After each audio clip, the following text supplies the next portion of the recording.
എല്ലാ മാന്യ പ്രേക്ഷകർക്കും നമ്മുടെ നാടിൻ്റെ ഏറ്റവും പുതിയ എപ്പിസോഡിലേക്ക് സ്വാഗതം. ആയുർവേദ ആധുനിക വൈദ്യരംഗത്തെ കണ്ണൂരിൻ്റെ തലസ്ഥാനം എന്ന് തന്നെ വിശേഷിപ്പിക്കാവുന്ന കടന്നപ്പള്ളി പാണപ്പുഴ പഞ്ചായത്തിൻ്റെ വിശേഷങ്ങളാണ് നമ്മൾ ഇന്ന് ചർച്ച ചെയ്യുന്നത്.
ഗവൺമെൻറ് മെഡിക്കൽ കോളേജും ഗവൺമെൻറ് ആയുർവേദ മെഡിക്കൽ കോളേജും സ്ഥിതി ചെയ്യുന്നത് കടന്നപ്പള്ളി പാണപ്പുഴ പഞ്ചായത്തിലാണെങ്കിൽ കൂടിയും ഈ ഗ്രാമത്തിൻ്റെ വിശേഷങ്ങൾ വൈദ്യരംഗത്ത് മാത്രമായി ഒതുങ്ങുന്നില്ല.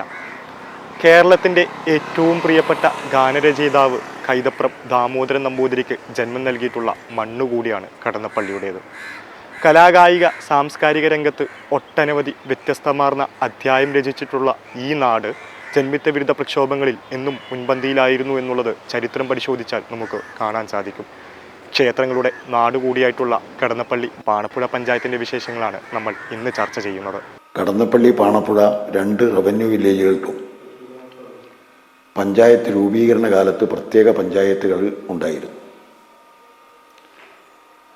പഞ്ചായത്തിനെ പ്രസിഡന്റിന് നേരിട്ട് തിരഞ്ഞെടുക്കുന്ന സംവിധാനമുള്ളപ്പോൾ കടന്നപ്പള്ളി പഞ്ചായത്തിൻ്റെ പ്രസിഡന്റായി കുപ്പാടത്ത് രൈരു നമ്പ്യാരും പാണപ്പുഴ പഞ്ചായത്തിൻ്റെ പ്രസിഡന്റായി വേങ്ങയിൽ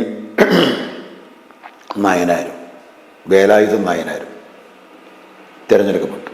കടന്നപ്പള്ളി ഒരു റവന്യൂ വില്ലേജ്, പാണപ്പുഴ ഒരു റവന്യൂ വില്ലേജ്.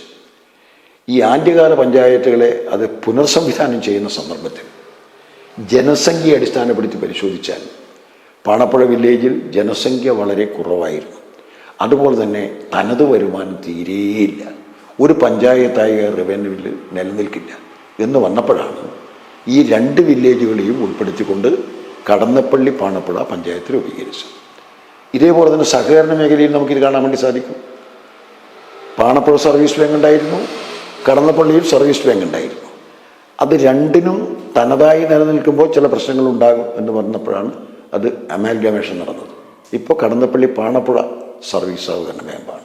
ഇങ്ങനെയാണ് 2 റവന്യൂ വില്ലേജുകളെ കൂട്ടിയോജിപ്പിച്ചുകൊണ്ടുള്ള ഒരു പഞ്ചായത്ത്. പാണപ്പുഴ എന്ന് പറഞ്ഞാൽ ആ പാണന്മാരുടെ ഈ ആദ്യകാലത്ത് തന്നെ ഈ ചരിത്രവുമായി ബന്ധപ്പെട്ടുകൊണ്ട് പാണന്മാരുടെയും അത് പാണ്ഡവാസിനെ കുറിച്ചെല്ലാം ഉൾപ്പെടുത്തിയിട്ട് ആ വില്ലേജിനെ സംബന്ധിച്ച് വിത്തുകളും ഐതിഹ്യങ്ങളും പറഞ്ഞിരിക്കുന്നുണ്ട്. അങ്ങനെ ഒരു നാടായതുകൊണ്ടാണ് അതിന് ഒരു പുഴ ആ പേര് വരാനുള്ള കാരണം. അങ്ങനെയാണ് പാണപ്പുഴയായി മാറിയത് എന്നതാണ് ഒരു വിത്ത്, ഒരു ഐതിഹ്യം. പാണപ്പുഴ വില്ലേജിൽ തന്നെയാണ് ഈ കൈതപ്പുറം ഉൾക്കൊള്ളുന്നത്. കൈതപ്പുറം മേഖല അവിടെ എന്താണെന്ന് പറഞ്ഞാൽ ഈ ബ്രാഹ്മണ സമൂഹം അവർ 2 രീതിയിലും, ഒന്ന് വിദ്യാഭ്യാസ മേഖലയിലും അതുപോലെ തന്നെ ഈ ഭൂമി അന്ന് ജന്മിത്വം നിലനിൽക്കുന്ന കാലത്ത് തന്നെ കൈവിടാതെ ഒരു ഗ്രാമമാണ്. അതെന്ന് പറഞ്ഞാൽ അവരുടെ കയ്യിൽ തന്നെയായിരുന്നു ഭൂമി. അപ്പോൾ ഭൂമി സംരക്ഷിക്കുന്ന കാലത്തിലും ഉഭയങ്ങൾ ഉണ്ടാക്കുന്ന കാര്യത്തിലും അതുപോലെ തന്നെ വിദ്യാഭ്യാസപരമായി മുന്നേറുന്ന കാര്യത്തിലുമൊക്കെ ഈ കൈതപ്പുറം മേഖല. അതുകൊണ്ട് ഉദ്യോഗസ്ഥന്മാരില്ലാത്ത വീടുകളുടെ എണ്ണം കുറയും. അതാണ് ഈ കൈതപ്പുറത്തിൻ്റെ ഒരു പ്രത്യേകത. പൂരക്കളി കലയിലെ ഏറ്റവും പ്രഗത്ഭന്മാരായ മഹാരഥന്മാരുടെ നാടാണിത്. കെ പി കുഞ്ഞിരാമൻ പണിക്കർ 67 മരത്തുകളി നടത്തിയിട്ട് 3 വളകൾ വാങ്ങിയ ഒരു മഹാരഥനാണ്. ഒഴുക്കൻ വളയും അതുപോലെ തന്നെ ബിരുദും വീരശൃംഖലയും വാങ്ങിയ മഹാനുഭാവനാണ് കെ പി കുഞ്ഞിരാമൻ പണിക്കർ. അദ്ദേഹത്തിൻ്റെ അനുജൻ കെ പി കണ്ണൻ പണിക്കർ അതേപോലെ തന്നെ പ്രഗത്ഭനായ ഒരു സംസ്കൃത പണ്ഡിതനും മറത്തുകളി വിദഗ്ധനുമാണ്. ഇവരുടെ കുടുംബത്തിൽ തന്നെ കിഴക്കേപ്പുരി ഗോവിന്ദൻ പണിക്കർ, അവരും ഈ വിധത്തിൽ തന്നെ നിരവധി മറത്തുകളി നടത്തിയ ഒരു മഹാപണ്ഡിതനാണ്. 26-ാമത്തെ വയസ്സിൽ പാർലമെൻറ്റ് മെമ്പറായി തിരഞ്ഞെടുക്കപ്പെട്ട കടന്നപ്പള്ളി രാമചന്ദ്രൻ്റെ പഞ്ചായത്താണിത്. കോൺഗ്രസിൻ്റെ അഖിലേന്ത്യാ സെക്രട്ടറി കെ സി വേണുഗോപാലൻ്റെ പഞ്ചായത്താണിത്. കെ പി കുഞ്ഞിക്കണ്ണൻ എന്ന് പറയുന്ന കോൺഗ്രസ് നേതാവിൻ്റെ പഞ്ചായത്താണിത്. രാഷ്ട്രീയ നവമണ്ഡലത്തിൽ ഈ വിധത്തിൽ അതിപ്രധാനമായ നേതാക്കൾക്ക് ജന്മം നൽകിയൊരു നാടാണിത്. ആരോഗ്യ മേഖലയിൽ വലിയൊരു മുന്നേറ്റമാണ് ഞങ്ങൾ പഞ്ചായത്ത് ഉണ്ടാക്കിയിട്ടുള്ളത്. കടന്നപ്പള്ളി വില്ലേജിൽ പ്രവർത്തിക്കുന്ന കുടുംബാരോഗ്യ കേന്ദ്രവും അതോടൊപ്പം തന്നെ പാണപ്പുഴ വില്ലേജിൽ പ്രവർത്തിക്കുന്ന പ്രാഥമിക ആരോഗ്യ കേന്ദ്രവും നമ്മുടെ പഞ്ചായത്തിലെ ജനങ്ങൾക്ക് ആവശ്യമായിട്ടുള്ള ആരോഗ്യ മേഖലയിലുള്ള എല്ലാ സഹായങ്ങളും സേവനങ്ങളും നൽകി വരുന്നുണ്ട്. അതുകൂടാതെ 4 ഉപകേന്ദ്രങ്ങളും ഇതിൻ്റെ കീഴിലായി പ്രവർത്തിക്കുന്നുണ്ട്. കൂടാതെ Kannur government Ayurveda college, Kannur government medical college എന്നിവയും പ്രവർത്തിക്കുന്നത് കടന്നപ്പള്ളി പാണപ്പുഴ ഗ്രാമപഞ്ചായത്തിൻ്റെ പരിധിയിലാണ്. കടന്നപ്പള്ളി പാണപ്പുഴ പഞ്ചായത്തിൻ്റെ കീഴിൽ വരുന്ന പ്രധാനപ്പെട്ട ഒരു സർക്കാരിൻ്റെ ആരോഗ്യ സ്ഥാപനമാണ് പരിയാരം ഗവൺമെൻറ് ആയുർവേദ കോളേജ്. ഈ കോളേജ് ഏകദേശം 25 വർഷത്തോളം പഴക്കമുള്ള ഉത്തര മലബാറിലെ ഏറ്റവും പ്രധാനപ്പെട്ട സർക്കാർ മേഖലയിലെ സ്ഥാപനമാണ്. പരിയാരം ഗവൺമെൻറ് ആയുർവേദ കോളേജിൻ്റെ ഭാഗമായിട്ടാണ് നമുക്ക് ആയുർവേദ കോളേജ് ആശുപത്രി പ്രവർത്തിക്കുന്നത്. ഈ ആശുപത്രിയിൽ പ്രധാന ആശുപത്രിയോട് ചേർന്ന് 150-ൽ പരം കിടക്കകൾ നമുക്കുണ്ട്. അതുകൂടാതെ സ്ത്രീകൾക്കും കുട്ടികൾക്കും മാത്രമായി ഒരു പ്രത്യേക ആശുപത്രിയുണ്ട്. ഇതുകൂടാതെ പുതിയതായി പേവാർഡ് നമ്മുടെ പരിയാരം ഗവൺമെൻറ് ആയുർവേദ കോളേജ് ആശുപത്രിയുടെ കീഴിൽ പുതിയ പേവാർഡ് വന്നിട്ടുണ്ട്. അവിടെ 20ഓളം മുറികൾ നമുക്ക് ലഭ്യമാണ്. KHRWSൻ്റെ പേവാർഡ് ആൾറെഡി തന്നെ ഇവിടെ പ്രവർത്തിക്കുന്നുണ്ട്.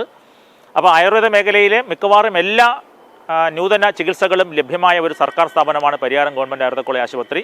നമുക്കറിയാം, വിവിധ വിഭാഗങ്ങൾ, ജനറൽ മെഡിസിൻ ആകട്ടെ, മർമ്മ ചികിത്സയാകട്ടെ, സന്ധിരോഗങ്ങൾക്കുള്ള ചികിത്സയാകട്ടെ, സ്ത്രീകൾക്കും കുട്ടികൾക്കുമുള്ള പ്രത്യേക ചികിത്സകളാകട്ടെ, ത്വഗ്രോഗ വിഭാഗമാകട്ടെ, നേത്ര ചികിത്സയാകട്ടെ, മറ്റ് ENT വിഭാഗങ്ങളാകട്ടെ, അങ്ങനെ ഒട്ടുമിക്ക എല്ലാ മേഖലകൾക്കും സ്പെഷ്യാലിറ്റി OP ഉള്ള സ്ഥാപനമാണ് പരിയാരം ഗവൺമെൻറ് ആയുർവേദ കോളേജ് ആശുപത്രി. പിന്നെ PG ഡിപ്പാർട്ട്മെൻറ്റുകൾ ഉള്ള ഒരു കോളേജാണ് ഗവൺമെൻറ് ആയുർവേദ കോളേജ് പരിയാരം. ഈ നമ്മുടെ ഗവൺമെൻറ് ആയുർവേദ കോളേജ് കണ്ണൂരിൽ 5 വിഭാഗങ്ങളിൽ പോസ്റ്റ് ഗ്രാജുവേഷൻ നടക്കുന്നുണ്ട്. അതുകൊണ്ട് തന്നെ വിവിധ ഗവേഷണങ്ങൾ ഈ PG ഡിപ്പാർട്ട്മെൻറ്റുകളുടെ ഭാഗമായി നടക്കാറുണ്ട്. അത്തരത്തിലുള്ള ഗവേഷണങ്ങളുമായി ബന്ധപ്പെട്ട ചികിത്സകൾ നമ്മുടെ ആശുപത്രിയിൽ ലഭ്യമാണ്. സ്ത്രീകൾക്കും കുട്ടികൾക്കും വേണ്ടി പ്രത്യേക ഒരു ആശുപത്രിയുണ്ട്. അവിടെ സ്ത്രീകളുമായി ബന്ധപ്പെട്ട മിക്കവാറും ഗർഭിണി പരിചര്യയാവട്ടെ, അല്ലെങ്കിൽ ഗർഭാധാന കാലയളവിൽ ഉണ്ടാകുന്ന ബുദ്ധിമുട്ടുകളാകട്ടെ, ഗർഭം ധരിക്കുന്നതിലുണ്ടാകുന്ന ബുദ്ധിമുട്ടുകളാകട്ടെ, സ്ത്രീകൾക്ക് മാത്രമായി ഉണ്ടാകുന്ന ഗൈനക്കോളജി അസുഖങ്ങളാകട്ടെ, അവയ്ക്കെല്ലാമുള്ള ചികിത്സ ലഭ്യമാണ്. അതുപോലെ പ്രത്യേകമായ ഒരു ബാലരോഗ വിഭാഗവും നമ്മുടെ WNC ഹോസ്പിറ്റലിലുണ്ട്. കുട്ടികളെ ബാധിക്കുന്ന മിക്കവാറും രോഗങ്ങൾ, പ്രത്യേകിച്ചും നാഡീ സംബന്ധമായ ഡീജനറേറ്റീവ് ഡിസീസ്, അവയ്ക്കുള്ള ചികിത്സകൾ ലഭ്യമാണ്. ഡെവലപ്മെൻ്റൽ മൈൽ സ്റ്റോൺസ് ഒക്കെ തന്നെ വൈകിപ്പോകുന്ന കുട്ടികൾക്കുള്ള ചികിത്സ, ഓട്ടിസം പോലെയുള്ള രോഗം ബാധിക്കുന്ന കുട്ടികൾക്കുള്ള ചികിത്സ, അവയെല്ലാം സ്ത്രീകൾക്കും കുട്ടികൾക്കുമുള്ള വിഭാഗത്തിൽ ലഭ്യമാണ്. കേവലം നമ്മുടെ പരിയാരം ഗവൺമെൻറ് ആയുർവേദ കോളേജിൽ ആശുപത്രിയിൽ മാത്രം ഒതുങ്ങി നിൽക്കുന്നതല്ല നമ്മുടെ ചികിത്സ. ഈ പരിസര പ്രദേശത്തെ മിക്കവാറും എല്ലാ പഞ്ചായത്തുകളിലും, ഈവൻ കോളേജിൽ നിന്നും വളരെ ദൂരമുള്ള പ്രദേശങ്ങളിൽ പോലും നമ്മൾ സ്പെഷ്യാലിറ്റി മെഡിക്കൽ ക്യാമ്പുകൾ നടത്താറുണ്ട്. ഈ സ്പെഷ്യാലിറ്റി മെഡിക്കൽ ക്യാമ്പുകളുടെ പ്രത്യേകത ഓരോ വിഭാഗത്തിനും വേണ്ടിയുള്ള ക്യാമ്പുകളാണ്. പലപ്പോഴും ഒരു വിഭാഗത്തിൽ തന്നെയുള്ള ഏതെങ്കിലും പ്രത്യേക രോഗങ്ങൾക്ക് വേണ്ടിയുള്ള ക്യാമ്പുകൾ നടത്താറുണ്ട്. ഏതെങ്കിലും പ്രദേശത്തുള്ള സന്നദ്ധ സേവന സംഘടനകളുമായി ചേർന്നുകൊണ്ടാണ് നമ്മൾ ഇത്തരത്തിലുള്ള മെഡിക്കൽ ക്യാമ്പുകൾ നടത്താറുള്ളത്. അത്തരം മെഡിക്കൽ ക്യാമ്പുകളിൽ നമ്മുടെ ഡോക്ടർമാർ പങ്കെടുക്കുകയും നേരത്തെ കൂട്ടി രജിസ്റ്റർ ചെയ്യുന്ന രോഗികളെ പരിശോധിച്ച് അവർക്ക് ആവശ്യമായ മരുന്നുകൾ കൊടുക്കുന്നു. അവരിൽ തന്നെ തുടർ ചികിത്സ ആവശ്യമായ രോഗികളെ നമ്മൾ പരിയാരം ഗവൺമെൻറ് ആയുർവേദ കോളേജ് ആശുപത്രിയിൽ കിടത്തി ചികിത്സിക്കാറുണ്ട്. അതുകൊണ്ട് തന്നെ പലപ്പോഴും ഡോക്ടർമാരെ കാണാൻ രോഗികൾ വരുന്നത് പോലെ രോഗികളെ കാണുവാൻ വേണ്ടി ഡോക്ടർമാർ ഗ്രാമങ്ങളിൽ പോകുന്ന ഒരു സംസ്കാരം കൂടി, ഒരു മികച്ച ആരോഗ്യ സംസ്കാരം കൂടി പരിയാരം ആയുർവേദ കോളേജിനുണ്ട്. ഇത്തരത്തിൽ നടത്തുന്ന ധാരാളം ക്യാമ്പുകൾക്കൊപ്പം തന്നെയാണ് ബോധവൽക്കരണ ക്ലാസുകൾ. നമുക്കറിയാം, വയോജനങ്ങൾക്ക് വേണ്ടിയുള്ള ബോധവൽക്കരണ ക്ലാസുകൾ, കുട്ടികൾക്ക് വേണ്ട ബോധവൽക്കരണ ക്ലാസുകൾ, അങ്ങനെ ഒരു ജീവിതത്തിൻ്റെ നാനാ മേഖലയിലുമുള്ള ആൾക്കാരെ ആരോഗ്യത്തോടു കൂടി ചേർത്ത് പിടിക്കുവാൻ പര്യാപ്തമായ തരത്തിലുള്ള ധാരാളം ബോധവൽക്കരണ ക്ലാസുകൾ നടത്താറുണ്ട്. പരിസര പ്രദേശങ്ങളിലെ സ്കൂളുകളുമായി ബന്ധപ്പെട്ട് നിരവധി ആരോഗ്യ പ്രവർത്തനങ്ങൾ നടത്താറുണ്ട്. അംഗൻവാടി ആശാ വർക്കർമാർക്ക് വേണ്ടി ഓൺലൈനായും ഓഫ്ലൈനായും ട്രെയിനിങ് പ്രോഗ്രാം നടത്തുന്നുണ്ട്. അതേപോലെ തന്നെ നമ്മൾ നേരത്തെ പറഞ്ഞ ആരോഗ്യ പ്രവർത്തകർ മാത്രമല്ല, ഡോക്ടർമാർക്ക് വേണ്ടിയുള്ള തുടർ വിദ്യാഭ്യാസ പരിപാടികൾ ഓൺലൈനായും ഓഫ്ലൈനായും നടത്താറുണ്ട്. ചുരുക്കത്തിൽ ആയുർവേദ കോളേജ് ആശുപത്രിയുമായി മാത്രം ഒതുങ്ങി പ്രവർത്തിക്കാതെ വ്യത്യസ്ത വിഭാഗങ്ങളിലേക്ക്, നാട്ടുമ്പുറങ്ങളിലേക്ക് ഇറങ്ങിച്ചെന്ന് മെഡിക്കൽ ക്യാമ്പുകൾ, ബോധവൽക്കരണ ക്ലാസുകൾ, പരിശീലന പരിപാടികൾ ഇവയെല്ലാം നിരന്തരം നടത്തിക്കൊണ്ടിരിക്കുകയാണ്. അതിന് നമുക്ക് നല്ല പിന്തുണ തദ്ദേശ സ്വയംഭരണ വകുപ്പിൻ്റെ ഭാഗത്തു നിന്ന്, മറ്റ് സന്നദ്ധ സേവന സംഘടനയുടെ ഭാഗത്തു നിന്നെല്ലാം കിട്ടാറുണ്ട്. ചുരുക്കത്തിൽ ആരോഗ്യം ക്യാമ്പസിനപ്പുറത്തേക്കും വ്യാപിപ്പിക്കുന്ന കാര്യത്തിൽ പരിയാരം ആയുർവേദ കോളേജ് മാനേജ്മെൻറ്റ് വളരെയധികം ശ്രദ്ധിക്കുന്നുണ്ട്.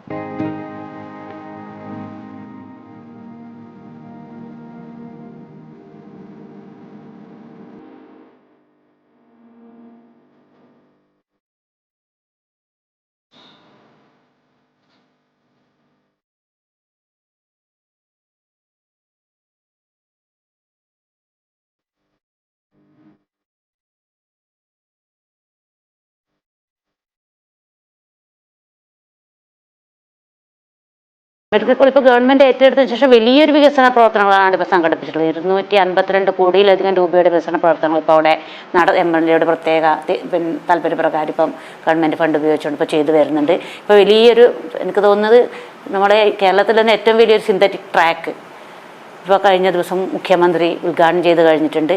ആരോഗ്യ മേഖലയിൽ സാധാരണക്കാരായ ജനങ്ങൾക്ക് എല്ലാവിധത്തിലുള്ള ചികിത്സയും മുഴുവനായും സൗജന്യമായി ലഭിക്കുന്ന നിലയിലേക്ക് ഇപ്പോൾ ഗവൺമെൻറ് മെഡിക്കൽ കോളേജ് എത്തിയിട്ടുണ്ട്. നല്ല ഡോക്ടർമാരുടെ സേവനം എപ്പോഴും അവിടെ ലഭ്യമാകുന്നുണ്ട്. പൊതുവെ നല്ല രീതിയിലുള്ള പ്രവർത്തനങ്ങൾ തന്നെയാണ് ഇപ്പോൾ ഗവൺമെൻറ് മെഡിക്കൽ കോളേജിൻ്റെ ഭാഗമായിട്ട് ഇപ്പോൾ ജനങ്ങൾക്ക് ലഭ്യമായിക്കൊണ്ടിരിക്കുന്നത്. ആധുനിക രീതിയിലുള്ള ചികിത്സ നമ്മുടെ മെഡിക്കൽ കോളേജ് അവിടെ സ്ഥാപിച്ചു കഴിഞ്ഞാലും അവിടെ ആയുർവേദ കോളേജ് ഉണ്ട്. അതുപോലെ തന്നെ അലോപ്പതി മെഡിക്കൽ കോളേജ് അവിടെയുണ്ട്.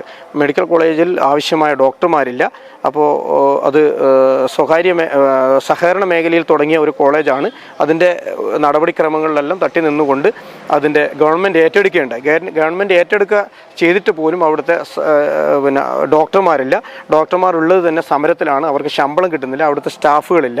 ബ്രിട്ടീഷ് അധിനിവേശ ചരിത്രത്തിൻ്റെ അവശേഷിപ്പ് കൂടി കടന്നപ്പള്ളി ഗ്രാമപഞ്ചായത്തിൽ സ്ഥിതി ചെയ്യുന്നതായി നമുക്ക് കാണാൻ സാധിക്കും. കുറ്റവാളികളെയും സമരക്കാരെയും പയ്യന്നൂർ മജിസ്ട്രേറ്റിൽ നിന്ന് കണ്ണൂർ സെൻട്രൽ ജയിലിലേക്ക് അയക്കുന്നതിനായി വിധി പറയപ്പെട്ടതിന് ശേഷം ഒരു ദിവസമെങ്കിലും മാതമംഗലത്തെ തടങ്കൽ പാളയത്തിൽ താമസിപ്പിക്കുമായിരുന്നു. അന്നവർ ഇതിനെ വിളിച്ചിരുന്നത് ട്രാൻസിറ്റ് ജയിൽ എന്നാണ്. തടങ്കൽ പാളയത്തിനോട് ചേർന്ന് 2021 മുതൽ കടന്നപ്പള്ളി പഞ്ചായത്തിൻ്റെ പ്രാദേശിക ചരിത്രത്തെ ഊന്നിക്കൊണ്ടുള്ള ഒരു പ്രാദേശിക ചരിത്ര മ്യൂസിയവും ഇവിടെ പ്രവർത്തിക്കുന്നതായി നമുക്ക് കാണാൻ സാധിക്കും. സ്കൂൾ കുട്ടികളും അനേകം ആൾക്കാരും സന്ദർശകരായി വരാറുണ്ട്.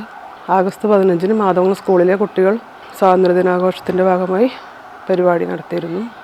പ്രവർത്തന സമയം രാവിലെ 9:30 മുതൽ വൈകുന്നേരം 4:30 വരെ. ജയിലിനെ സംബന്ധിച്ചൊരു ചരിത്ര വീഡിയോ പ്ലേ ചെയ്യുന്നുണ്ട്. ഇത് ഇന്നത്തെ തലമുറയ്ക്ക് അന്യമായ വസ്തുക്കളാണ്. അത് കാണാൻ ഒരുപാട് കുട്ടികളും എല്ലാം വരുന്നുണ്ട്. അവർക്കതൊരു വലിയ അനുഗ്രഹമായി ഞാൻ കണക്കാക്കും.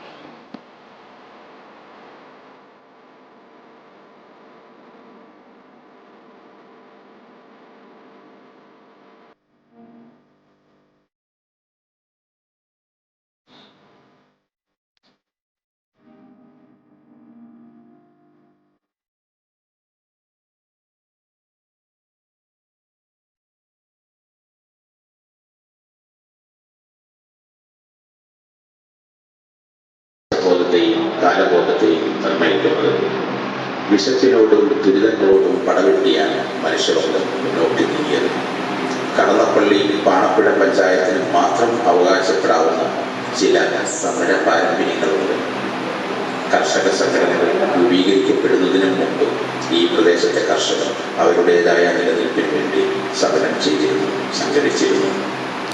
ബ്രിട്ടീഷ് മലബാറിൽ കടന്നപ്പള്ളി പാണപ്പുഴ പ്രദേശത്തെ കണ്ടോന്താർ ജയിൽ അഥവാ മാതമംഗലം തടങ്കൽ പാളയം ഒരു ട്രാൻസിറ്റ് ജയിലായ അറിയപ്പെട്ടത്. കടന്നപ്പള്ളിയെ സംബന്ധിച്ചിടത്തോളം കലയുടെ വളക്കൂറുള്ള ഒരു മണ്ണാണ്.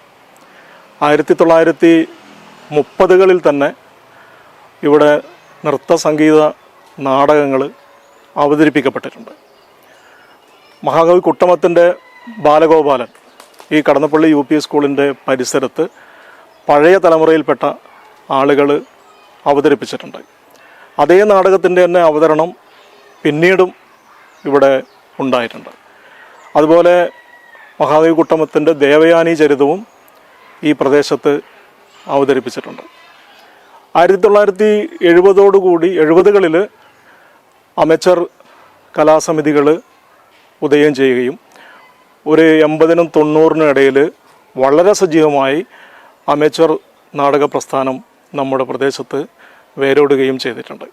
അതോടൊപ്പം തന്നെ പ്രൊഫഷണൽ നാടകങ്ങളും ഉത്സവങ്ങളുമായി ബന്ധപ്പെട്ട് നമ്മുടെ നാട്ടിൽ എത്തിയിട്ടുണ്ട്. KPSCൻ്റെ നാടകങ്ങളൊക്കെ കളിച്ച ഒരു പ്രദേശമാണ്. ഇപ്പോൾ ഈ കടന്നപ്പള്ളി UP സ്കൂൾ പരിസരത്ത് തന്നെ രചന ആർട്സ് എന്ന് പറയുന്ന ഒരു സമിതി ഉണ്ടായിട്ടുണ്ട്. നിരവധി നാടകങ്ങൾ രചന ആർട്സ് അവതരിപ്പിച്ചിട്ടുണ്ട്. അതുപോലെ തൊട്ടടുത്ത പ്രദേശമാണ് നെരീക്കാമ്പള്ളി. നെരീക്കാമ്പള്ളിയിലുള്ള ഭാവന തിയേറ്റേഴ്സ് അഖില കേരളാടിസ്ഥാനത്തിൽ നാടക മത്സരങ്ങളിൽ പങ്കെടുക്കുകയും സമ്മാനങ്ങളൊക്കെ നേടിത്തരികയും ഒക്കെ ചെയ്തിട്ടുണ്ട്. അതുപോലെ കടന്നപ്പള്ളി കിഴക്കേക്കരയിൽ ശ്രീ PP ദാമോദരേട്ടൻ്റെ നേതൃത്വത്തിൽ പ്രവർത്തിച്ച ചിന്താ തിയേറ്റേഴ്സ് വിശ്വരൂപം, വന്ദേമാതരം തുടങ്ങിയ പ്രശസ്തമായ നാടകങ്ങൾ രംഗത്ത് അവതരിപ്പിക്കുകയും മറ്റു വേദികളിലേക്കും മറ്റ് ഗ്രാമങ്ങളിലേക്കും അതിൻ്റെ അവതരണങ്ങൾ പോവുകയും ചെയ്തിട്ടുണ്ട്. അതുപോലെ ചന്തപ്പുര നവതാര, അവിടെ PCK കടന്നപ്പള്ളി എന്ന് പറയുന്ന ഒരു പ്രഗത്ഭനായ നാടക പ്രവർത്തനമുണ്ട്. ഇപ്പോഴും നാടകങ്ങൾ എഴുതിക്കൊണ്ട് ഇരിക്കുകയാണ്. അദ്ദേഹത്തിൻ്റെ നാടകം പൂർണ്ണ പബ്ലിക്കേഷൻസ് പ്രസിദ്ധീകരിച്ചിട്ടുണ്ട്. അദ്ദേഹം തന്നെ എഴുതി സംവിധാനം ചെയ്യുന്ന നിരവധി നാടകങ്ങൾ നവതാര തിയേറ്റേഴ്സ് അവതരിപ്പിച്ചിട്ടുണ്ട്.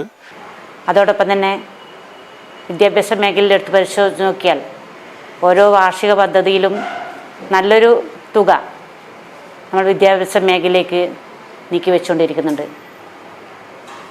എയ്ഡഡ് വിദ്യാലയങ്ങൾ ഉൾപ്പെടെ 13 പൊതുവിദ്യാലയങ്ങളാണ് നമ്മുടെ ഗ്രാമപഞ്ചായത്തിൻ്റെ പരിധിയിലുള്ളത്.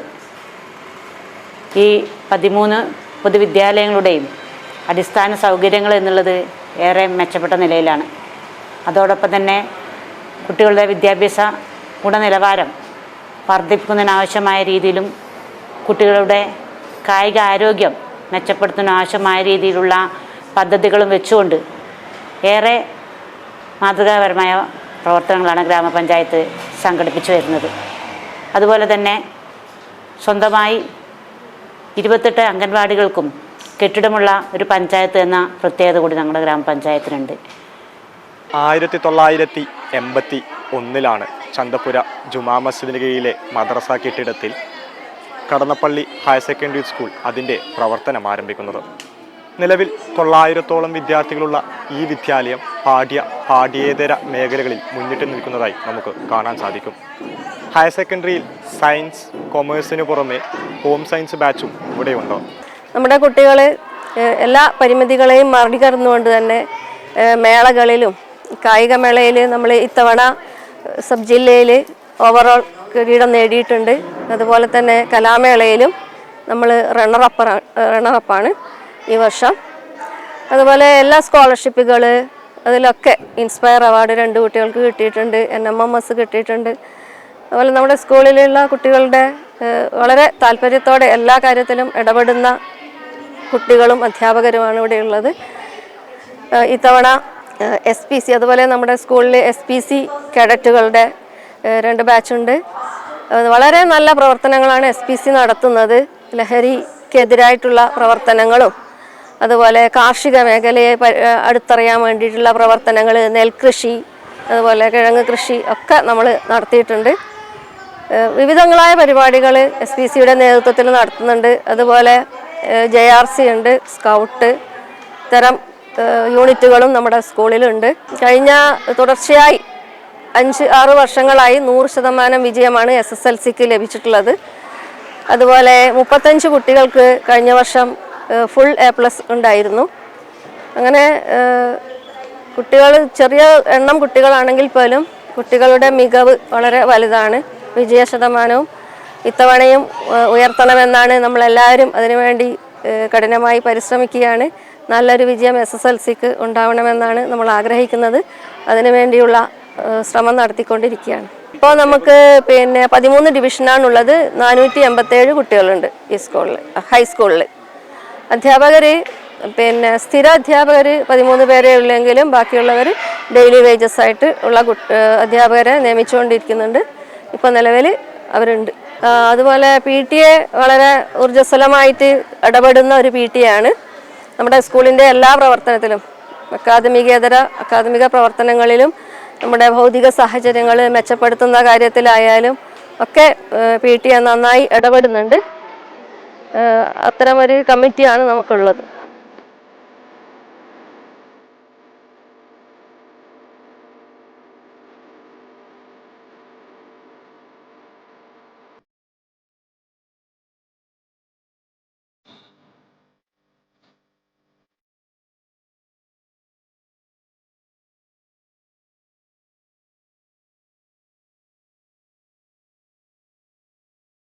Government higher secondary school Kadannappally Panappuzha പഞ്ചായത്തിലെ ഏക ഹയർ സെക്കൻഡറി സ്കൂളാണ്. ഇവിടുത്തെ ഹൈസ്കൂള് 2004 ഹയർ സെക്കൻഡറി ഉയർത്തപ്പെട്ടത്. ആ വർഷം ഒരു സയൻസ് ബാച്ചും ഒരു കോമേഴ്സ് ബാച്ചും മാത്രമാണ് ഉണ്ടായിട്ടുള്ളത്. അതിനുശേഷം ഒരു ബാച്ചും കൂടി അനുവദിക്കപ്പെട്ടു. അതും ഒരു സയൻസ് ബാച്ച് തന്നെയാണ്. പക്ഷേ സയൻസ് കോമ്പിനേഷനിൽ ചെറിയ വ്യത്യാസമുണ്ട്. മാത്സിന് പകരം ഹോം സയൻസ് ഉള്ള ബാച്ചാണ് ആ പുതിയതായിട്ട് അനുവദിക്കപ്പെട്ട ബാച്ച്. അപ്പോൾ അത് കണ്ണൂർ ജില്ലയിൽ തന്നെ 2-3 സ്കൂളുകൾ മാത്രമേ ആ ബാച്ച് ഉള്ളൂ. അതിൻ്റെ പ്രത്യേകത എന്ന് വിചാരിച്ചാൽ മെഡിക്കൽ സയൻസ് അതുപോലെ പാരാമെഡിക്കൽ കോഴ്സുകൾക്കെല്ലാം ചേരാൻ പറ്റിയ ഒരു കോഴ്സാണ് ഹോം സയൻസ്, ഫിസിക്സ്, കെമിസ്ട്രി, ബയോളജിയുള്ള ആ ബാച്ച്. അതുകൂടാതെ കോമേഴ്സ് ബാച്ചും കൂടി ഇവിടെയുണ്ട്. വളരെ ഉന്നത നിലവാരം, വിദ്യാഭ്യാസ കാര്യത്തിൽ ഉന്നത നിലവാരം പുലർത്തുന്ന ഒരു സ്കൂളാണ്. കഴിഞ്ഞ വർഷത്തെ വിജയശതമാനം സയൻസിൽ 99%, ഹോം സയൻസ് ബാച്ചിൽ 90%, കൊമേഴ്സ് ബാച്ചിൽ 86% റിസൾട്ട് ഉണ്ടായിരുന്നു. അതിൽ തന്നെ സയൻസിനെ സംബന്ധിച്ചിടത്തോളം പ്രത്യേകത എന്ന് ചോദിച്ചാൽ ഒറ്റ ബാച്ചിൽ നിന്ന് 27 ആൾക്ക് ഏകദേശം 44% കുട്ടികൾക്ക് ഫുൾ A+ നേടിയിട്ടുണ്ട്. ഒരുപക്ഷെ മറ്റ് സ്കൂളുകളിലും നേടാൻ പറ്റാത്തൊരു നേട്ടമാണത്. ഒരു ബാച്ചിൽ തന്നെ 27 കുട്ടികൾക്ക് ഫുൾ A+. സ്കൂളിൽ അക്കാദമികേതരമായി പ്രധാനമായും ഉള്ളത് NSS ആണ്, നാഷണൽ സർവീസ് സ്കീമാണ്. 50 കുട്ടികൾ നാഷണൽ സർവീസ് സ്കീമിൽ പങ്കെടുക്കുന്നുണ്ട്. ഒരു വർഷം 100 കുട്ടികളാണ്. +1 50 കുട്ടികൾ, +2 50 കുട്ടികൾ. വളരെ മികച്ച പ്രകടനം നടത്തുന്ന ഒരു NSS യൂണിറ്റാണ് ഇവിടെയുള്ളത്. ഒരുപാട് നമ്മുടെ കടന്നപ്പള്ളി പാണപ്പുഴ പഞ്ചായത്തിൽ ഒരുപാട് പ്രവർത്തനങ്ങൾക്ക് നേതൃത്വം കൊടുക്കുന്നുണ്ട്. പ്രത്യേകിച്ച് പ്ലാസ്റ്റിക് മുക്ത പഞ്ചായത്തിലേക്ക് ഒരു ചുവടുവെപ്പ് എന്നുള്ള രീതിയിൽ NSS കുട്ടികൾ ഒരുപാട് ശുചീകരണം നടത്തിയിട്ടുണ്ട്. അതുകൂടാതെ അടുത്ത വീടുകൾ പച്ചക്കറി കൃഷിക്ക് ആവശ്യമായ തൈകൾ കൊടുക്കുക, അവിടെ തൈകൾ നട്ട് വളർത്തുക, സ്കൂളിൽ തന്നെ പച്ചക്കറി കൃഷി നടത്തുക. അതുപോലെ മദ്യവിരുദ്ധ അല്ലെങ്കിൽ ലഹരി വിരുദ്ധ പ്രവർത്തനങ്ങൾക്ക് ഒരുപാട് നേതൃത്വം നൽകിയിട്ടുണ്ട് NSS. അതിൻ്റെ ഭാഗമായിട്ട് ഫ്ലാഷ് മോബ് അടക്കം നടത്തി പല സ്ഥലങ്ങളിൽ പോയി ഫ്ലാഷ് മോബ് അടക്കം നടത്തിയിട്ടുണ്ട്. NSS ക്യാമ്പ് കഴിഞ്ഞ ഡിസംബറിൽ 7 ദിവസത്തെ ക്യാമ്പ് നടന്നു കഴിഞ്ഞു. അതുകൂടാതെ വേറെ ഹയർ സെക്കൻഡറി മേഖലയിലതൊന്ന് സൗഹൃദ ക്ലബ്ബാണ്. നമ്മുടെ ഈ 16, 17, 18 വയസ്സുള്ള കുട്ടികളാണ് +1, +2 പഠിക്കുന്നത്. അപ്പോൾ അവരുടെ മാനസിക ശാരീരിക പ്രശ്നങ്ങൾ പരിഹരിക്കപ്പെടാൻ സ്കൂളിൽ സൗഹൃദ വേദിയുണ്ട്. അപ്പോൾ അതിൻ്റെ പ്രവർത്തനം വളരെ മികച്ച നിലയിൽ പോകുന്നുണ്ട്. എല്ലാ കുട്ടികളുടെയും ഹൈറ്റ്, വെയ്റ്റ്, അതുപോലെ BP ഇതുവെല്ലാം ചെക്ക് ചെയ്തിട്ട് റെക്കോർഡ് തന്നെ ഉണ്ടാക്കിയിട്ടുണ്ട്. അതുകൂടാതെ NSSൻ്റെ ഭാഗമായിട്ട് ബ്ലഡ് ഡൊണേഷൻ ഗ്രൂപ്പ് റെഡി ആയിട്ടുണ്ട്. പിന്നെ കരിയർ ഗൈഡൻസിൻ്റെ ഒരു യൂണിറ്റ് സ്കൂളിലുണ്ട്. നമ്മളെ +2 തലത്തിലാണ് കുട്ടികൾ അടുത്ത സെക്ഷനിലേക്ക്, അതിന് ഏത് കോഴ്സിലേക്ക് പോകേണ്ടതെന്ന് തീരുമാനിക്കുന്ന ഒരു ഘട്ടമാണ് +2 പഠനം. അപ്പോൾ അതുമായി ബന്ധപ്പെട്ട് ഇവിടുത്തെ കരിയർ ഗൈഡൻസ് യൂണിറ്റ് പലതരം മോട്ടിവേഷൻ ക്ലാസ്സുകളും വിവിധ കരിയർ ക്ലാസ്സുകളും നടത്തിയിട്ടുണ്ട്. സാഹിത്യവേദിയുടെ നേതൃത്വത്തിൽ വായനാമുറി രൂപീകരിച്ചിട്ടുണ്ട്. അവിടെ എല്ലാതരം മലയാള പത്രങ്ങളും അതുപോലെ ഹിന്ദു പത്രവും അവിടെ കുട്ടികൾക്ക് വായിക്കാനുള്ള അവസരമുണ്ട്. അതുകൂടാതെ അതിൻ്റെ പുതിയ പുതിയ വാർത്തകൾ പ്രസിദ്ധീകരിക്കുന്ന നോട്ടീസ് ബോർഡുകളുണ്ട്. സാഹിത്യവുമായി ബന്ധപ്പെട്ട ഏറ്റവും ലേറ്റസ്റ്റ് കാര്യങ്ങൾ ആ നോട്ടീസ് ബോർഡിൽ എല്ലാ ദിവസവും പതിപ്പിക്കുന്നതാണ്. അതെല്ലാം കുട്ടികളെ സംബന്ധിച്ചിടത്തോളം സാഹിത്യത്തോടുള്ളൊരു വാസന കൂട്ടാനുള്ള ഒരു പരിപാടിയുടെ ഭാഗമാണ്. അപ്പോൾ ഈ പഞ്ചായത്തിൽ സാംസ്കാരികമായിട്ട് വളരെ പ്രധാനപ്പെട്ട ഒരു ഭൂപ്രദേശമാണ് കൈതപ്പുറം. കൈതപ്പുറം കൈരളി വായനശാലയായി ബന്ധപ്പെട്ട് ഒരു കലാസാംസ്കാരിക സംഘടന പ്രവർത്തിക്കുന്നുണ്ട്. അവിടെ TPN കൈതപ്പുറം, TP ഭാസ്കര പൊതുവാൾ, അതുപോലെ കൈതപ്പുറം ദാമോദരൻ നമ്പൂരി, കൈതപ്പുറം വിശ്വനാഥൻ നമ്പൂരി തുടങ്ങിയ പ്രതിഭകളായ ആളുകൾ ആ ഒരു റൂട്ടിൽ വളർന്നു വന്നവരാണ്. പക്ഷെ അവരെയൊക്കെ പ്രവർത്തന മേഖല പിന്നീട് നമ്മുടെ നാടിന് പുറത്തായി. എങ്കിൽ പോലും അവരുടെ എല്ലാം സേവനങ്ങൾ നമ്മുടെ ഗ്രാമത്തിൻ്റെ ഈ കലയെ വളർത്തുന്നതിന് വേണ്ടിയിട്ട് നല്ല ശ്രദ്ധ ഉണ്ടായിട്ടുണ്ട്. അതുപോലെ മധു കൈതപ്പുറം, ഈ സിനിമാ രംഗത്ത് ഏറ്റവും നല്ല മുന്നേറ്റം ഉണ്ടാക്കിയ മധു കൈതപ്പുറം കൈതപ്പുറത്തിനടുത്തുള്ള ചെറുശ്ശേരി ഗ്രാമത്തിൽ താമസിച്ചാണ്. ഈ ഗ്രന്ഥാലയം സ്വാതന്ത്ര്യ സമരത്തിന് ശേഷം കുറച്ച് വർഷങ്ങൾക്ക് ശേഷം ആണ് തുടങ്ങിയത്.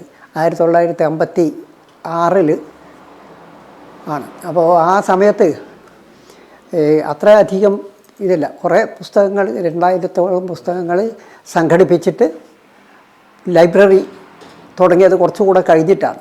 അന്ന് ഇപ്പോൾ നമ്മൾ കണ്ടു കഴിഞ്ഞിട്ടില്ല ഈ ഇതില്ലേ കുട്ടികൾ ഭക്ഷണം കഴിക്കുന്ന ആ ഒരു ഹോള് മാത്രമാണ് ആദ്യമായിട്ടുണ്ടായത്. അത് ഈ CV ദാമോദര വാര്യർ എന്ന് പറയുന്ന അദ്ദേഹം ഈയുടെ അടുത്തുള്ളവരാണ്. പക്ഷേ അതിപ്പം കുറച്ച് മുമ്പേ മരിച്ചുപോയി. 56 കഴിഞ്ഞിട്ട് പിന്നെ 64 കാലഘട്ടങ്ങളിലാണ് കൂടുതലായിട്ട് ഓരോ സെക്ഷനായിട്ട് ഇങ്ങനെ ഓരോ 10 വർഷം കഴിയുമ്പോൾ ഇത് ബിൽഡിങ്ങുകളും സൗകര്യങ്ങളും ആക്കി. ഇപ്പോൾ 20,000-ലധികം പുസ്തകങ്ങളുണ്ട്, എല്ലാ സൗകര്യങ്ങളുണ്ട്, ആധുനിക സൗകര്യങ്ങൾ എല്ലാം ഉണ്ട്.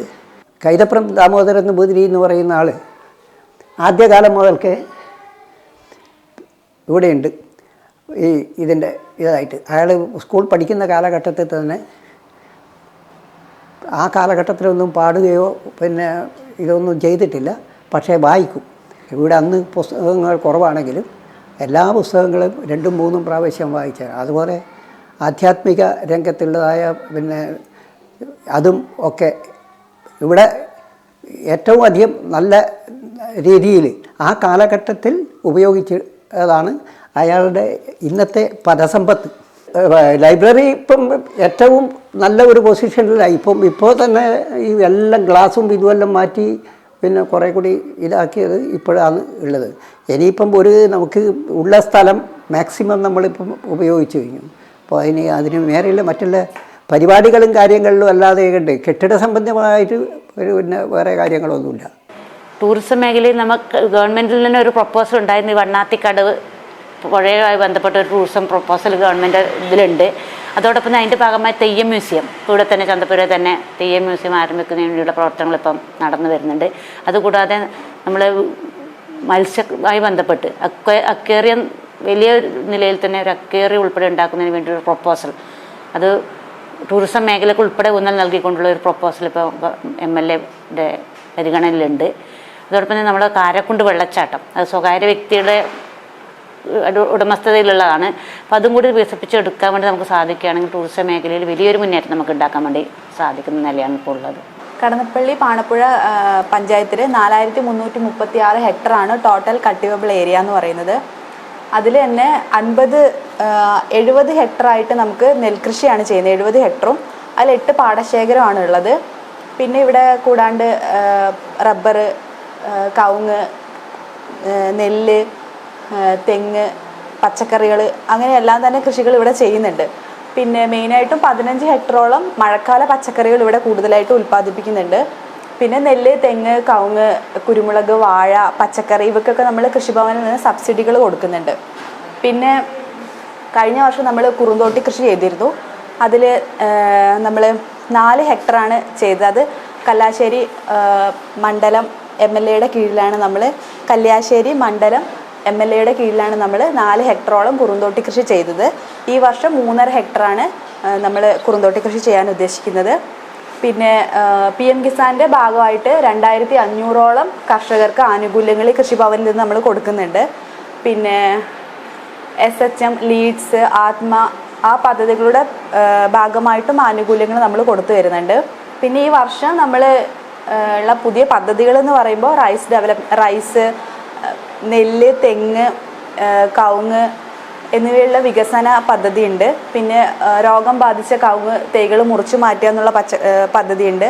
പിന്നെ ടെറസ് കൃഷിയുണ്ട്, ഹരിതഗ്രാമം എന്ന് പറയുന്നൊരു പദ്ധതിയുണ്ട്, അടുക്കളത്തോട്ടമുണ്ട്. പിന്നെ ഇടവിളക്കിട്ട് എന്ന് പറഞ്ഞ പദ്ധതികളൊക്കെ ഇനി വരാൻ പോകുന്ന പദ്ധതികളാണ്. അതുപോലെ തന്നെ കായിക മേഖലയിൽ നമ്മുടെ പഞ്ചായത്തിൽ, നമ്മുടെ സംസ്ഥാനത്തിനായാലും രാജ്യത്തിനായാലും നിരവധി കായിക താരങ്ങളെ സംഭാവന വെച്ചുള്ള ഒരു പ്രദേശം കൂടിയാണ് നമ്മുടെ ഗ്രാമപഞ്ചായത്ത്.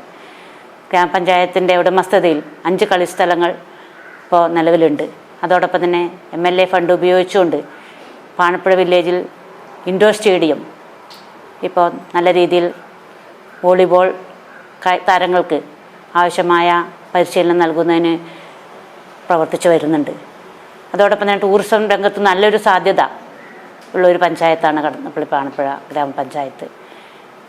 ടൂറിസം മേഖലയിൽ MLAയുടെ പ്രത്യേക താല്പര്യപ്രകാരം കുറച്ച് നിർദ്ദേശങ്ങളിപ്പോൾ നൽകി കഴിഞ്ഞിട്ടുണ്ട്. വരും ഘട്ടങ്ങളിൽ അത് ആകാൻ വേണ്ടി സാധിക്കുമെന്നാണ് പ്രതീക്ഷിക്കുന്നത്. അതോടൊപ്പം തന്നെ ഒരു തെയ്യം മ്യൂസിയം പ്രവർത്തിക്കാൻ ആവശ്യമായ രീതിയിലുള്ള ഇടപെടൽ ഗവൺമെൻറ് തലത്തിൽ ഇപ്പോൾ സംഘടിപ്പിച്ചു വരുന്നുണ്ട്. മൊത്തത്തിൽ എല്ലാ മേഖലയിലും നല്ല രീതിയിൽ ഇടപെടാൻ ആവശ്യമായിട്ടുള്ള എല്ലാ സഹായങ്ങളും നമ്മുടെ ഗ്രാമപഞ്ചായത്ത് പരിധിയിലുള്ള ജനങ്ങളിൽ നിന്നായാലും മറ്റും നമുക്ക് ലഭ്യമാകുന്നു എന്നുള്ളത് ഈ ഒരു മേഖലയിലൊക്കെ ഏറെ മുന്നേറ്റം ഉണ്ടാക്കുന്നത് നമുക്ക് സഹായകമായിട്ടുണ്ട്. അതോടൊപ്പം തന്നെ നിരവധിയായിട്ടുള്ള നമ്മളെ കലാരംഗത്ത് നിരവധിയായിട്ടുള്ള പ്രമുഖ വ്യക്തിത്വങ്ങളെ സംഭാവന ചെയ്തിട്ടുള്ള ഒരു പഞ്ചായത്ത് കൂടിയാണ്. കൈതപ്പുറം ദാമോദരൻ നമ്പൂതിരി മുതൽ ഇങ്ങോട്ട് നിരവധിയായിട്ടുള്ള കലാകാരന്മാർ നമ്മുടെ ഗ്രാമപഞ്ചായത്തിൻ്റെ സംഭാവനയായിട്ടുണ്ട്. എല്ലാ മേഖലയിലും മെച്ചപ്പെട്ട പ്രവർത്തനങ്ങൾ കാഴ്ചവെക്കാൻ വേണ്ടി കഴിഞ്ഞ ഓരോരോ ഭരണസമിതിക്കും സാധിച്ചിട്ടുണ്ട് എന്നാണ് ഇതിൻ്റെ ഭാഗമായിട്ട് സൂചിപ്പിക്കാനുള്ളത്. തനത് വരുമാനത്തിൻ്റെ പ്രധാനമായുള്ള സ്രോതസ്സ് എന്നുള്ളത് ഗവൺമെൻറ് മെഡിക്കൽ കോളേജ് തന്നെയാണ്. പ്രൊഫഷണൽ ടാക്സ് നേരത്തെ നമുക്ക് ബിൽഡിംഗ് ടാക്സ് ഉൾപ്പെടെ നല്ലൊരു തുക മെഡിക്കൽ കോളേജിൽ നിന്ന് കിട്ടിയിരുന്നു. ഇപ്പോൾ ഗവൺമെൻറ് ഏറ്റെടുത്തോടുകൂടി ബിൽഡിംഗ് ടാക്സിൽ കുറച്ചൊരു ഇടിവ് വന്നിട്ടുണ്ട്. എന്നാൽ പ്രൊഫഷണൽ ടാക്സ് നമുക്ക് മെഡിക്കൽ കോളേജിൽ നിന്ന് വലിയൊരു വരുമാന മാർഗ്ഗമായിട്ട് നമ്മൾ കാണുന്നത് അത് തന്നെയാണ്. പിന്നെ പഞ്ചായത്തിൻ്റെ ഷോപ്പിംഗ് കോംപ്ലക്സിൽ നിന്നുള്ള വരുമാനം, ഇത്തരത്തിലുള്ളതാണ് നമ്മുടെ തനത് വരുമാനത്തിൻ്റെ ഏറ്റവും പ്രധാനപ്പെട്ട സ്രോതസ്സായിട്ടുള്ളത്. ഈ Kannur city sports India private limited എന്ന് പറയുന്ന നമ്മൾ ഈ ഒരു കമ്പനി ഉണ്ടാക്കാനുള്ള ഒരു കാരണം എന്ന് വെച്ചാൽ നമ്മൾ ഒരു റെസിഡൻഷ്യൽ പ്രൊജക്റ്റിൻ്റെ ഭാഗമായിട്ടാണ്. ഇതിൻ്റെ റീജിയണൽ ഓഫീസ് നമ്മൾ കുറ്റൂരാണ്. ഈ ഗ്രൗണ്ടിന് തൊട്ടിട്ട് തന്നെയാണുള്ളത്. ഈ ഗ്രൗണ്ട് അതിന് ഉപയോഗപ്പെടുത്താൻ വേണ്ടിയിട്ടാണ് ഈ 78 മീറ്റർ എന്നുള്ളത് 90 മീറ്ററിലേക്കുള്ള വലിപ്പം കൂട്ടാനും അതിനോടനുബന്ധിച്ച് ഇത് ക്രൈറ്റീരിയ ആണ്. മിനിമം ക്രൈറ്റീരിയ 90 മീറ്റർ ഗ്രൗണ്ട് വേണം 11 സൈഡ് കളിക്കേണ്ടെങ്കിൽ. അതിന് വേണ്ടിയിട്ടാണ് ഈ ഇപ്പം നിലവിലുള്ള ഈ 78 90 മീറ്ററിലേക്ക് ആക്കുന്നത്. അതിൻ്റെ ഭാഗമായിട്ടാണ് നമ്മളിവിടെ ഒരു സൗത്ത് ആഫ്രിക്കൻ നിന്നും ലൈസൻസുള്ളൊരു കോച്ച്, അദ്ദേഹം വളരെ എക്സ്പീരിയൻസ് ആയൊരു കോച്ചാണ്. ജോസ് മറീനോ പോലെയുള്ള വേൾഡ് ലെവലിലുള്ള ലോകോത്തര കോച്ചിൻ്റെ കീഴിൽ വർക്ക് ചെയ്യും. സൗത്ത് ആഫ്രിക്കയ്ക്ക് വേണ്ടിയിട്ട് നിരവധി ഏജ് ഗ്രൂപ്പുകളിലും സീനിയർ തലത്തിലും നാഷണൽ ദേശീയ താരവുമാണ് അദ്ദേഹം. കൂടാതെ FC പോർട്ടോ പോലെയുള്ള ചാമ്പ്യൻസ് ലീഗ് ടീമിന് വേണ്ടിയിട്ട് ചാമ്പ്യൻസ് ലീഗ് കളിച്ച ആളാണ്. സൗത്ത് ആഫ്രിക്കൻ ദേശീയ താരവുമാണ്. അപ്പോൾ അദ്ദേഹത്തിനെ ഉപയോഗപ്പെടുത്തിക്കൊണ്ട് വലിയ തരത്തിലുള്ള അതായത് കേരളത്തിലെ ഏറ്റവും വലിയ പ്രൈവറ്റ് സെക്ടറിലെ ഏറ്റവും വലിയ ഗ്രൗണ്ടാകാൻ പോവാണിത്. 90-62 ആണ് നമ്മളിപ്പം മാക്സിമം ആള് എടുത്തിരിക്കുന്നത്. ഈ ഗ്രൗണ്ട് ഉപയോഗപ്പെടുത്തിക്കൊണ്ട് നമ്മൾ കേരളത്തിലുള്ള എല്ലാ സ്ഥലങ്ങളിലെയും കുട്ടികളെ നമ്മളൊരു സെലക്ഷൻ ട്രയൽസിലൂടെ ഒരു 60 കുട്ടികളെ നമ്മൾ എടുത്തിട്ട് ഇവിടെ താമസിപ്പിച്ച് കുട്ടികൾക്ക് വിദ്യാഭ്യാസവും അവർക്ക് നല്ല കോച്ചിങ്ങും നല്ല ഭക്ഷണമൊക്കെ കൊടുത്ത് നല്ലൊരു ലെവലിലേക്ക് കുട്ടികളെ കേരളത്തിലെ ഏറ്റവും മികച്ച പിന്നെ ഇന്ത്യയിൽ തന്നെ ഏറ്റവും മികച്ച ഒരു അക്കാഡമി എന്നുള്ള ലെവലിലേക്കാണ് നമ്മളൊരു വിഷൻ. ആ വിഷൻ്റെ ഭാഗമായിട്ടാണ്. പിന്നെ ഇതിന് കൂടാതെ തന്നെ നമുക്ക് നോൺ റെസിഡൻഷ്യൽ അക്കാദമികളുണ്ട്. കണ്ണൂർ ജില്ലയിലെ 5ഓളം സ്ഥലങ്ങളിൽ ഇപ്പം പ്രവർത്തിക്കുന്നുണ്ട്. കുറ്റൂർ കൂടാതെ കൂത്തുപറമ്പ്, മട്ടന്നൂർ, പാനൂർ, ധർമ്മശാല ഇവിടെയൊക്കെ നമ്മളെ നോൺ റെസിഡൻഷ്യൽ അക്കാഡമികളുണ്ട്. കണ്ണൂർ സിറ്റി ഫുട്ബോൾ സ്കൂൾസ് എന്നാണ് അക്കാഡമിയുടെ പേര്. ഈ Kannur city sports India private limited കമ്പനീൻ്റെ ഭാഗമായിട്ട് പ്രവർത്തിക്കുന്ന അക്കാഡമിയാണ്. ഭാവിയിൽ ഫുട്ബോൾ കൂടാതെ ബാസ്കറ്റ് ബോൾ, വോളിബോൾ, ഷട്ടിൽ എല്ലാ തരത്തിലുള്ള സ്പോർട്സും ഇതിൻ്റെ ഭാഗമായിട്ട് വരും. നമ്മൾ തുടക്കം എന്നുള്ള ആൾക്കാണ് ഒരു ഫുട്ബോളിൻ്റെ ഇതിലേക്ക് വന്നിരിക്കുന്നത്.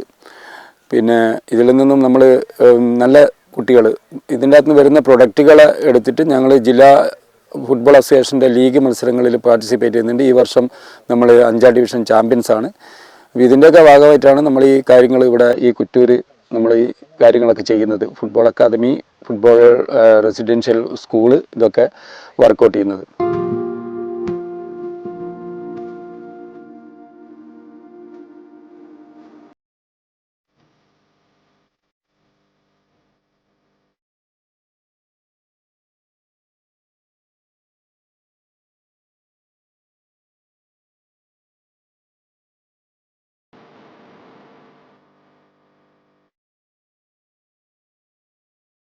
ഇതിലിപ്പം ബാഡ്മിൻ്റൺ ഉണ്ട്, ഫുട്ബോള്, വോളിബോൾ, അങ്ങനെ 3 കാറ്റഗറി ആയിട്ടുള്ളത്. അതിലിപ്പോൾ ഇതിൽ ഫുട്ബോളും ക്രിക്കറ്റ് നടക്കുന്നുണ്ട്. ഇപ്പോൾ അത് തന്നെ ഒരു കണ്ണൂർ സിറ്റി സ്പോർട്സ് ക്ലബിൻ്റെ ഒരു കോച്ചിങ് ക്യാമ്പും ഇവിടെ നടന്നു വരുന്നുണ്ട്. ഇപ്പോൾ ഏകദേശം 2 വർഷമായി ഇത് നമ്മൾ സ്റ്റാർട്ടാക്കിയിട്ട്. ഇപ്പം കളി ഇപ്പോൾ ആഴ്ചയിലായാലും 2-3 കളിയായിട്ട് ഡെയിലി രാത്രി നൈറ്റ് ഉണ്ടാകുന്നുണ്ട്. ഇതിപ്പോൾ നമ്മൾ 11ൻ്റെ ഗ്രൗണ്ടായിട്ട് ആദ്യം വർദ്ധിപ്പിക്കുന്നുണ്ട്. ആദ്യം കുറച്ച് ചെറിയൊരു അളവും കാര്യങ്ങളിലും കുറച്ച് കുറവുണ്ടായിരുന്നു. അതിന് കണക്കായിട്ട് ഇപ്പോൾ ആദ്യം നമ്മൾ കൂട്ടിയെടുക്കുന്നുണ്ട്. അതുപോലെ തന്നെ ഇപ്പം സമയം ഇപ്പോൾ ഒരാൾ ബുക്ക് ചെയ്യുന്നത് പോലെ ഇപ്പോൾ പകൽ കളിക്കുന്നവർക്ക് പകൽ വന്ന് കളിക്കാം, നൈറ്റ് പ്രശ്നമില്ല. ഇപ്പോൾ അവർക്ക് താല്പര്യം പോലെ ഓരോ സമയത്ത് ആൾ വന്ന് കളിക്കുന്ന അതിന് കണക്കായിട്ട് നടന്നു വരുന്നുണ്ട് ഇപ്പം കളികൾ. I'm currently here in India coaching the FC Kanu schools football, and our vision and mission of the school is to unearth the talent that will also help the Indian senior national team to participate in the AFC games. And the purpose of the school is that we nurture talent and we expose them to different kinds of trainings. And the number of players that we have in our school is about 200, if I count them all. Yeah, so then now, yeah, that's where we are at the moment. But the most important thing is that for kids to come and participate in sports, because of sport we all know that it takes the kids away from the street, and then it teaches them discipline and the ways of life, you know what I mean? And of which I'm happy to be here because I'm a product of the school's football, and of which is what we're trying to achieve here with the Kutur school's football, with FC Kanu, of course. Kerala players are too shy, but they want to get better from time to time because of, remember, they are new players, so they are getting used to a new coach from a different country or a continent, you know. So yeah, they get used to it because of they are open about it. They are eager to learn. They are always attentive, well-disciplined kids, and of which any coach who wants to work with the little ones would be happy to come here and work. സ്വാഭാവികമായും ഇവിടെ ഗ്രാമപഞ്ചായത്ത് ഒട്ടേറെ നേട്ടങ്ങൾ കൈവരിച്ചു എങ്കിലും എൻ്റെ പുറകിൽ കാണുന്ന വണ്ണാത്തിപ്പുഴ തന്നെയാണ് ഏറ്റവും നമ്മുടെ ഈ ഗ്രാമപഞ്ചായത്തിൻ്റെ അല്ലെങ്കിൽ ഈ നാടിൻ്റെ ഒരു വരദാനം. നമ്മുടെ ഈ പുഴയെ സംരക്ഷിക്കുന്ന നടപടികൾ അധികാരികളുടെ ഭാഗത്തു നിന്ന് ഉണ്ടാവുന്നില്ല. പല നിവേദനങ്ങളും മന്ത്രിതലത്തിലടക്കം ശ്രദ്ധയിൽപ്പെടുത്തുകയും നൽകുകയും ചെയ്തിട്ടുണ്ടായിരുന്നു.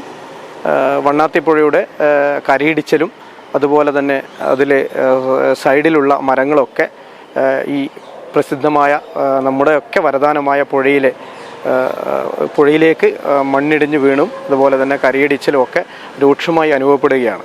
അതുപോലെ തന്നെ ഈ പുറകിൽ കാണുന്ന 2 പാഴായ പ്രൊജക്റ്റുകളാണ്.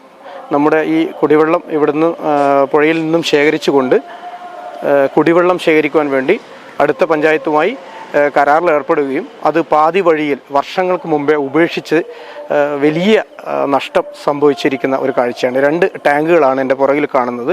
ഈ ടാങ്കുകളിൽ നിന്നും വെള്ളം ശേഖരിച്ച് അടുത്ത പഞ്ചായത്തിന് നൽകുന്ന ഒരു പദ്ധതി ആവിഷ്കരിക്കുകയുണ്ടായി.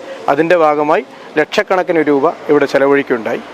അപ്പോൾ അത് പാഴായ ഒരു പ്രയാസം ഇവിടുത്തെ ജനങ്ങൾ നേരിടുന്നു. നമ്മുടെ ഭാഗത്ത് കവുങ്ങിന് ഒരു അപൂർവ രോഗം, മഞ്ഞളിപ്പ് രോഗം ബാധിച്ചിട്ടുണ്ട്.